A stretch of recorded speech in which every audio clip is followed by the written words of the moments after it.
Hey guys, Casmo here. Real quick video about the F-15EX and E throttle that I looked at from WinWing, and I saw some comments talking about the finger lifts, and I had made a comment about the finger lifts not being a button. That is true. The finger lifts themselves are not a button that will actually do anything in game, unfortunately. However, I have found a workaround.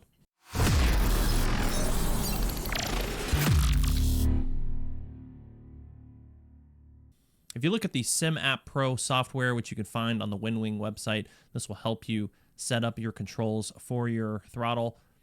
You can see a layout of the Orion 2, and you can see that as you move the throttle, it goes from a true-false value. Now, I have not gotten past the stops for the finger lifts, and so what I did was play around with setting it. So initially what I did was set everything to false, so that as I pushed forward on the throttle, it would cause the finger lift to engage. The problem with that is when you then brought the throttle back, the finger lift was up, and so it would shut down the engine. So essentially what you had to do was set it to true, start in the true position, and then when you bump the throttle forward and bring it back, it would re-register the true, and it would allow you to then engage the starter, move the throttle forward when it was time, and it wouldn't automatically shut off on you.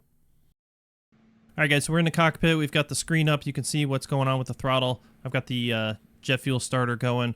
Wait for it to give us the green light. There it is. Okay, so all we're going to do is, because we've registered it with that button 1, is I'm going to push it forward. And I'm going to do it both ways. I'm going to push it forward so that it doesn't trip the finger lift here on the physical device. At least I'm going to try to. And there it is. You can see that it popped. And we're starting to get the spool up of the engine. There's the shake. All right, so we know that that worked. There it is. And we'll let it get to 25. And now I'm just going to push it forward. Again, I'm not even messing with the finger lifts at this point. Just going to bring it forward, and you can see it locks right back into place. All right, so I'm going to do that again, except this time I'm going to let the throttle go forward into the finger lift and then pop it back.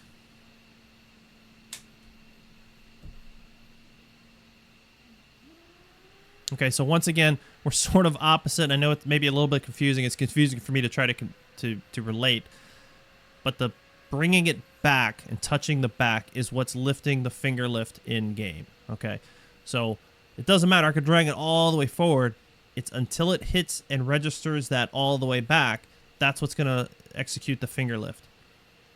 Okay, so there we go. I'm going to push it forward, and the finger lift is disengaged now, and it's going to lock into place. So we'll let the aircraft spool up, and then we'll talk about shutting down. All right, so just to verify there's no other issues with it, I'm moving the throttle around. You can see that nothing is happening as far as changing the engine because of those finger lifts are in place. Now, when I pull the finger lift and bring it back is when it should then execute the finger lift opposite in game. Let's see what happens. So I'm going to lift it, pull it back, and it allows me to bring the throttle back. So the number 2 engine shutting down. Let's try that again. So again, I've got full power here. Seeing increases. I'm going to lift the finger, pull it back. So the function of it hitting the back stop here on the physical is allowing it in game to then lift the finger lift and move it forward. All right, so let's take a look at it in the software again and see what we're looking at. All right, so once again, here we are with the throttles all the way back. The finger lifts are disengaged, whatever. It's unlocked. It's all the way to the back. You can see that it's registering these buttons here. I'm going to move it forward. This is what I was talking about. Moving it forward just enough so that it's not engaging the finger lift. And you can see that it's registered away, right? So false. Same thing over here. So essentially what we're doing is we're just trying to get it back to this. So we need to start in this position for this to work. So we got to push it forward, and then boom, that registers a lift in the fingers. And then once we get things going, then we can move the throttle. And then the finger lifts are actually stopping us from going all the way back and registering that last button. So I bring it forward. I can do as much as I want. As long as I don't lift that finger, I don't key that again. So then once I'm ready, I lift up the finger lift here on the device, pull it back. It registers another input of the finger lift, because again, in DCS, it doesn't show finger lift up, finger lift down, all that stuff. It just says finger lift. So it's just registering. That's the only one that matters, is that bottom green light.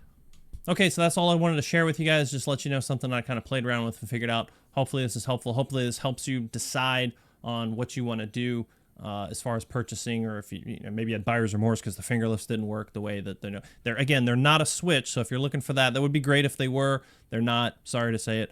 One thing I do want to correct too, I said in the video that I thought the EXs were the ones that had a vibration and the E's were not. So both have the vibration.